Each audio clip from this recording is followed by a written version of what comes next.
morning to everyone who has just joined us. Bonjour à tout le monde qui vient de nous rejoindre ce matin.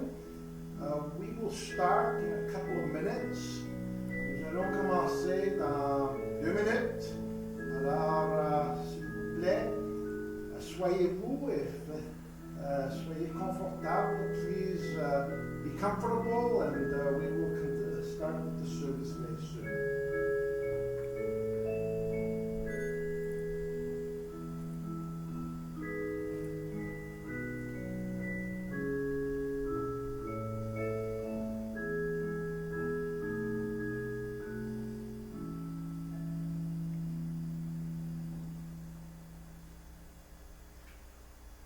So Melissa, you can take it away for one final song.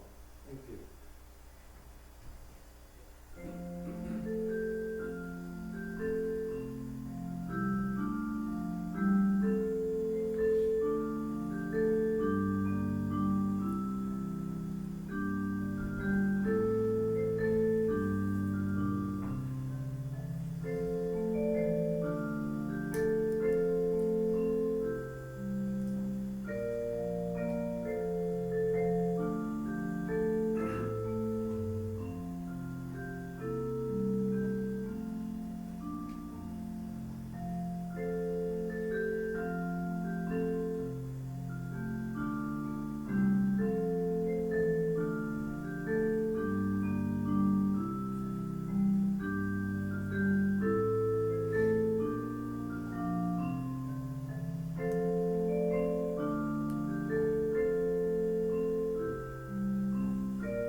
Welcome to our Sunday service live from Montreal this morning. Alors bonjour famille et bienvenue à notre sermon ce matin direct de Montréal. Alors if you like to comment or communicate, please don't hesitate to text me or message me if you have some thoughts or whatever, right? And I will respond to you later.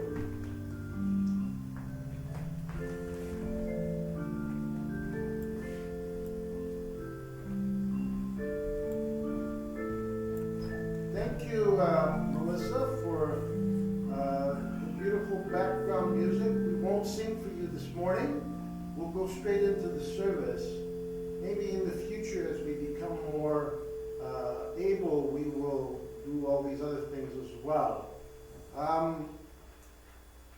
Alors, je vais parler en anglais et j'espère que vous allez me comprendre. S'il y a quelque chose, je vais traduire moi-même. Vous allez voir qu'une section est en français. So, spring is here. Le printemps est arrivé. Since 3 days already. we have a great time. And at this time, in 1960, the first True Parents Day was celebrated. And today, well, not today, but on March 24th, which will be the first day of the third month of the heavenly calendar, we will celebrate True Parents Day. Already this was celebrated at the time of True Parents' birthday, God's Day, so we don't have an official international celebration, but we can all celebrate in our own homes this Tuesday. On Parents' Day in 1960, True Father prayed as follows: I know you are lonelier and more sorrowful than anyone else. Therefore, please know that everything that I have done in the name of True Parents is for you, God. Please receive this daughter who made it possible to establish this day, and please be crowned with the laurel of victory and allow to become a daughter who can resolve your deepest resentment. Le Père a prié de cette façon la première jour des parents. Je sais que tu es le plus seul et plus affligé que quiconque. Par conséquent, veuillez savoir que tout ce que j'ai fait au nom des vrais parents est pour toi, Dieu. Veuillez recevoir cette fille qui a rendu possible d'établir ce jour et veuillez être couronné avec le laurier de la victoire et permettre de devenir une fille qui peut résoudre votre plus peu de ressentiment.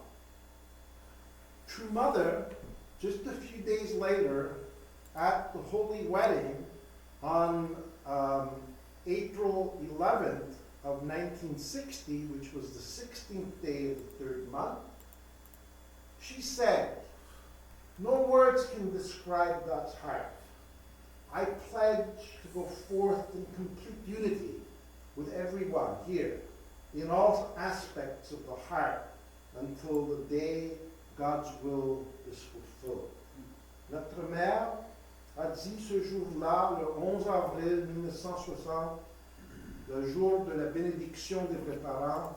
C'était le 16e jour du 3e mois lunaire. Aucun mot ne peut décrire le cœur de Dieu. Je m'engage à aller de l'avant dans l'unité complète avec tout le monde ici, dans tous les aspects du cœur, jusqu'à ce que la volonté de Dieu soit remplie. We're in a crisis, as you know. I don't need to tell you. I hope that if you've been watching the news, you're fully aware of it. Nous sommes dans une crise mondiale et je suis certain que vous êtes au courant. True Father said in August of 1991, he said, the world as it is now cannot be left to its own devices. There is no time. Who can take responsibility for this generation? Military leaders? Politicians? New social engineers? We, representing the religions, must take that responsibility. I ask for your cooperation.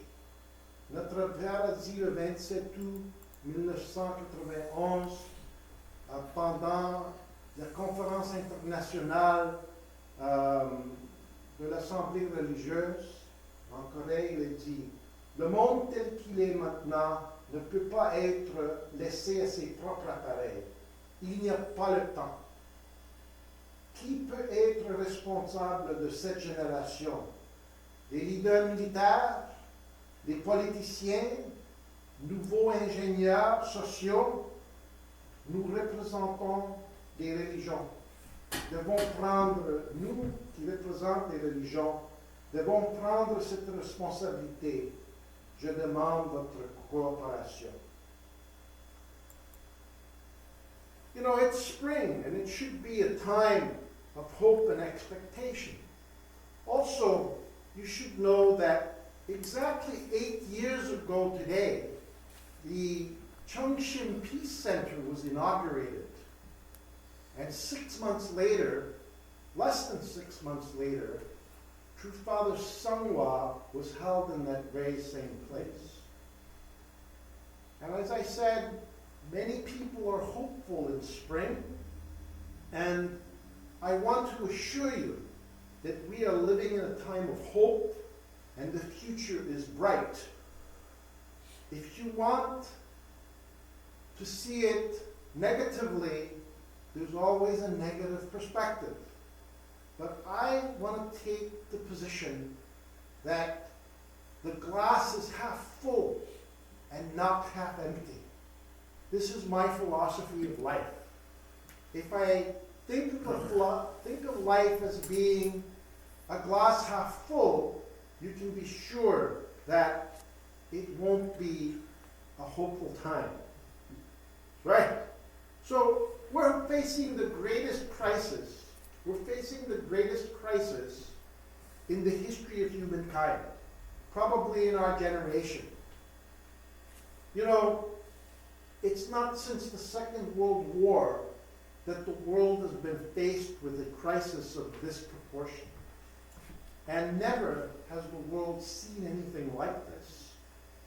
And what's unique about this is that the whole world, no matter what their color, what their creed, where they came from, what their background or social status, the elite, or just regular people like us, are actually facing this crisis together. And you know, as of this morning, if you're following the news, and it's probably changed since I got these numbers, you know, over 316,000 people have been detected or tested as having COVID-19.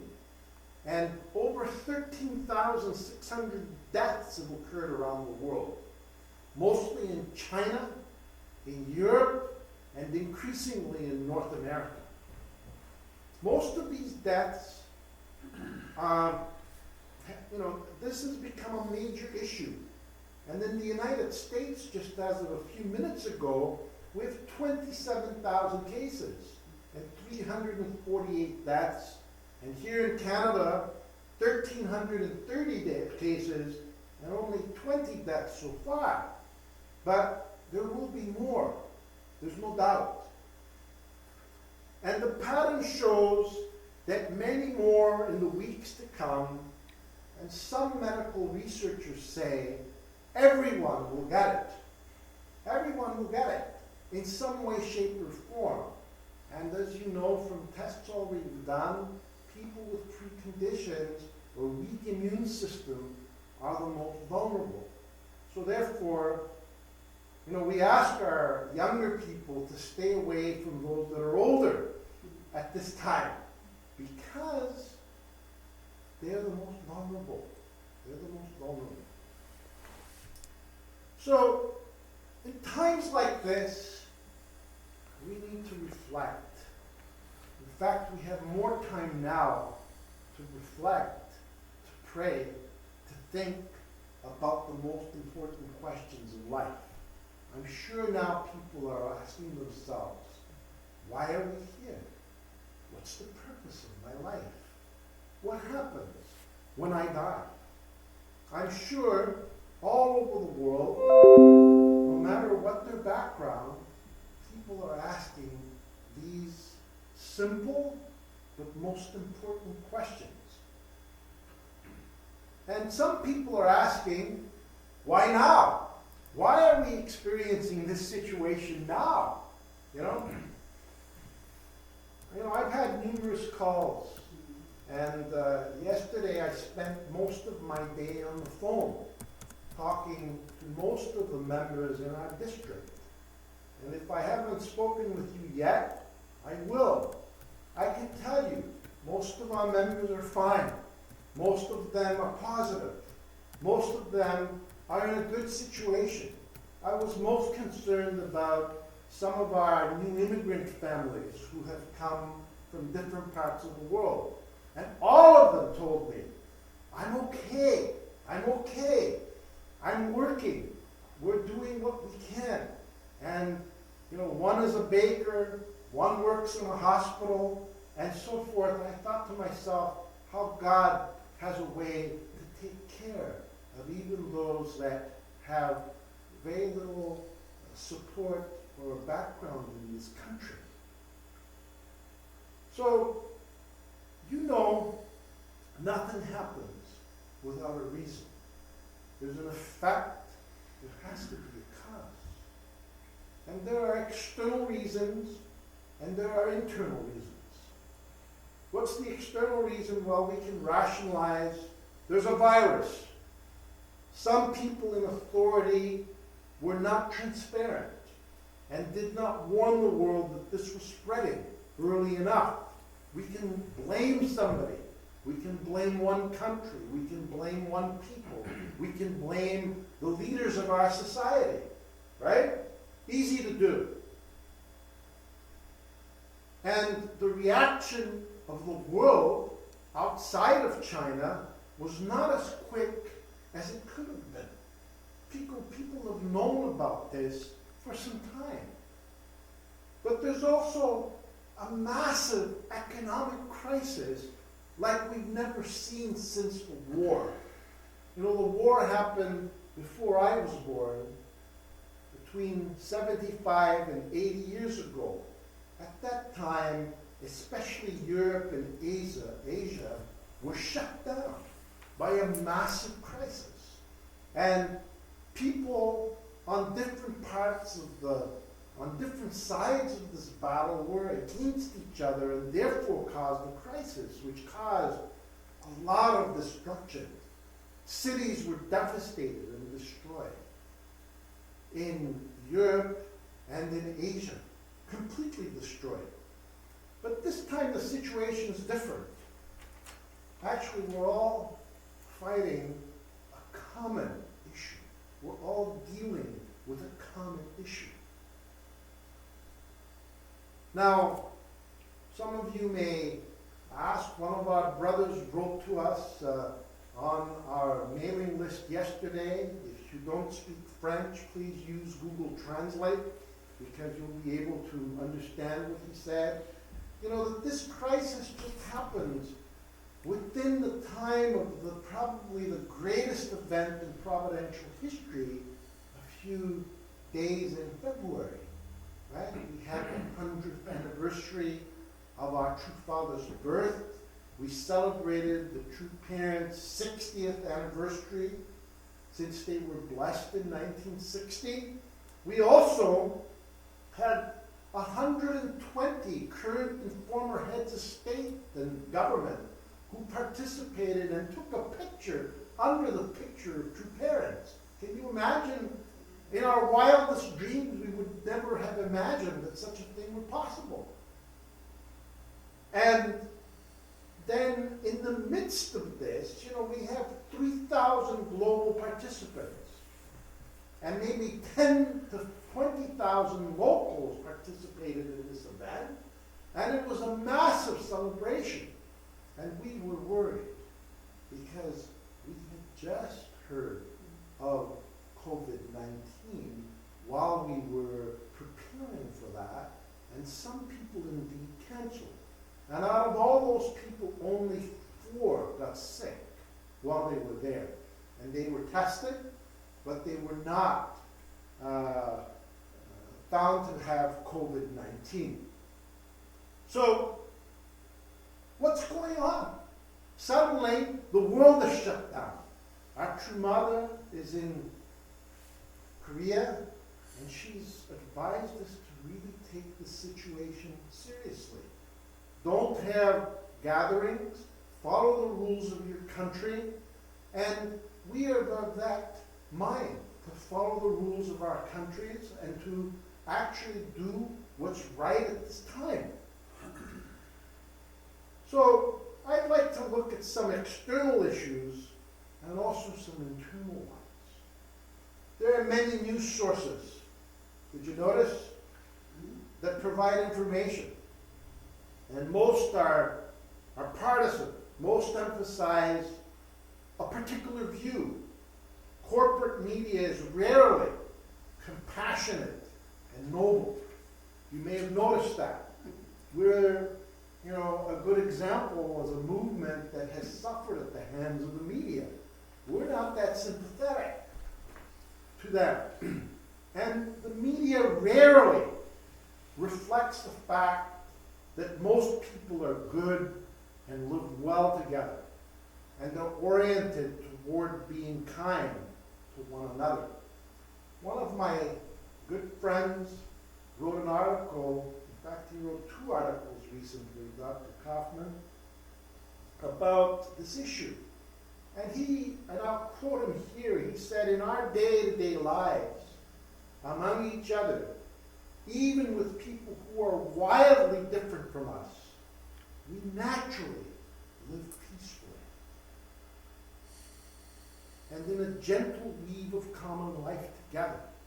We are not base, uncaring, callous, or possessed of avarice for power and influence, as what is foisted on us, and that what we read and see on TV, on our computers, and on our phones all day and every day.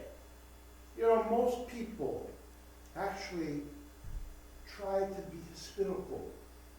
I noticed this in, say, one of the most difficult and challenging environments in the Middle East when I was in the Holy Land and saw the Palestinians and Jews live together and collaborate with each other. If it weren't for various forces that are trying to destabilize the peaceful relations that people have for various purposes, that situation and many others in the world would be very different than what it is. Most people are pleasant and polite, most of them. And, his recommendation, Dr. Kaufman's recommendation, is to find news that shows beauty and nobility of our fellow citizens who strive to sacrifice and be good. So, through this crisis, we're meant to improve as human beings. We're meant to become better people. So, there are external reasons that we can explore through the information sources we have access to, and to summarize again. And they can all be debated. There's a virus, it spread from one location in China, information was limited, and now 3 months later, there are almost 350,000 cases of this, and over 13,000 dead. There's an external cause. But we as Unification family are always looking for the why. We're always looking for the deeper reason. We're trying to understand the providence behind all this. The spiritual cause. So what's happening? Most of us today, we favor scientific explanations. And religious ones are not that high on the priority list, and spiritual insights are often looked down upon. Science is more reasonable, and modern religion and spirituality is considered superstitious. You try it. You try to talk to people sometimes, and they will scoff at even the mention of such things. So we trust scientists and academics more than pastors and spiritual leaders. Unless it's, as someone said, a hip religion that's into juicing or beads or robes or stuff like that, right? or until there's a crisis. And when people face death, or someone close to them is about to die, some people get serious. Some people get serious. So, the massive disruption that this COVID-19 is providing is kind of like a message that says, okay guys, stop. Think. Reflect. Life has been pretty fast, especially in the last 25 to 30 years since the advent of the internet, since the advent of broadband, since the advent of everything's happening instantaneously. Now, of course, we still have it, and the internet infrastructure is still functioning, even though it's a bit slower these days, some people tell me. You know, one of our sisters who works for the government told me yesterday that she's had to move everything working and work from home, and she said, yeah, many times she's slowed down because the internet's not as fast as what it is where she works. So it's a real chance for us to press the reset button, right? To stop and reflect. And you know, what seems like a terrible situation helps us to realize, and this is the main message of unification, is that we're one family. We're all the same. It doesn't matter if your name is Pierre or Melissa or whoever, right? It doesn't matter what your name is. It doesn't matter if you're black or white, yellow or something in between or a mix. We're all the same. We're all the same. And we're vulnerable. And we need each other. And we need to collaborate. We need to find ways to work together. So, how do I see it? And some people who are of the mindset that their glasses half full see it as an opportunity. Out of this, many things will develop. New inventions, new health breakthroughs. There will be new structures. People will work together in a way like they've never worked before.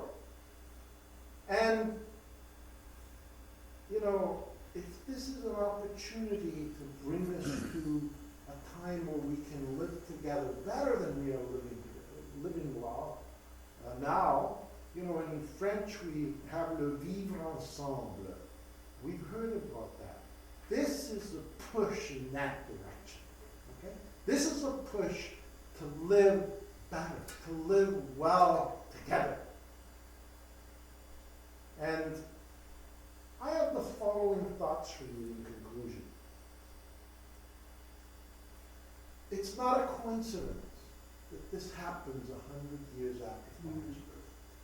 There's no coincidence in this, in my view. You know, we were in the midst of this most important event that we have been preparing for 7 years since Father's passing.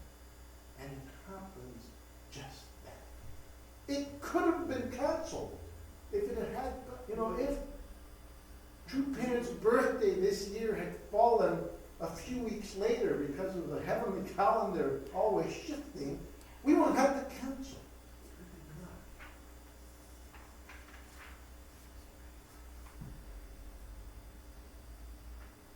And what I'm going to say might be controversial here, but in my view, it's not the Chinese people. The Chinese people are good people. They want peace. They want love. They want family. But they have been under an atheistic, communistic system for 70 years. The problem is the leadership and the Communist Party itself, which is at the root of the problem that we're having today, because they tried to hide the situation for too long. And I know they're trying to repair this through their propaganda machine and through good diplomacy. I can tell you that in Italy right now, people are much more positive about the Chinese than they are about the European Union, because the Chinese helped them and the European Union did not. So, serious mistakes were made by the Communist Party. And so I go back to Father, who predicted that communism cannot last longer than 70 years.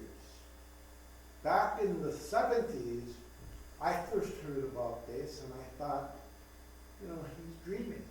I was in Germany in 1970s and 80s, and if I spoke to any German, even a few months before the Berlin Wall came down, they would tell me, not a chance, it's not going to happen in my lifetime.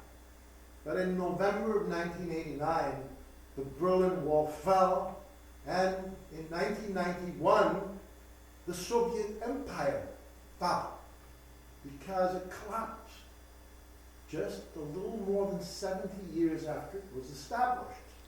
Now, China has been around for 70 years. Right? In October of 2019, it was 70 years since the establishment of the communist system under Mao Zedong. So I think that this has something to do with it. Like I said, the Chinese people want to be free. They want to be free to pursue their goals and ambitions, and a lot of good things can come out of China. But I do think that this will change the way people do business, the way people do their thing. There will be a severe economic impact. Some people are losing everything they have. Think of the small businesses. 80% of our economy are small businesses. And many of them will not be able to make it through this. But after this is over, there's going to be a massive explosion, just as there was after the war. So I'm quite confident that this will change. Just as there's a revival after major crises like the war, there will be a revival. It's just that we don't know when. Will it take a month? Will it take a year? Will it take 5 years? We don't know. But during the next while, we have to figure out how to not only survive, but use our creativity to advance our cause, personally and collectively. So,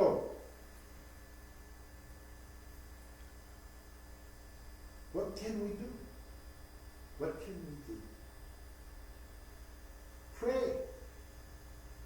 Follow the rules. Wash your hands. Practice social distancing. And also, keep in touch. Use chat. There are many apps.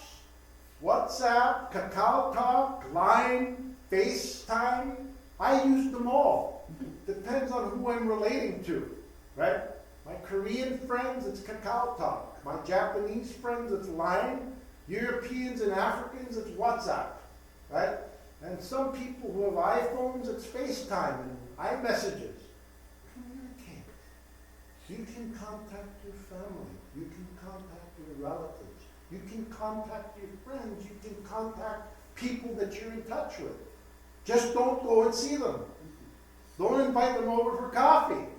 But this is an opportunity to use the blessings that God has given us through these communication tools to actually communicate with each other.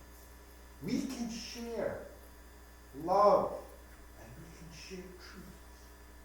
You call people that you haven't spoken to in a long time. They react. They say, well, you're thinking about me. Make a list. This is a great time to communicate as a community and to network with each other. The world won't be the same after this. It just won't be the same. It's the first time the world is facing a common issue where God regardless of our differences. And if anything, the ideal of one family under God may be realized. Will be realized. And those of us that make it through this time and keep our health and keep our strength and keep positive will be in the vanguard of moving this province forward. God bless you. To Venice, we'll be here again next week. I know that one of our younger second gen will speak next week. And we will continue this way until we know that we can gather in the near future. Let us pray. Heavenly Parent, thank you so much for your love and your grace. We're very grateful for all that you've bestowed upon us and for the many, many blessings that you've shared with us. Please guide each and every one of our brothers and sisters around the world. Please be with our true parents, both in the spiritual world and on earth.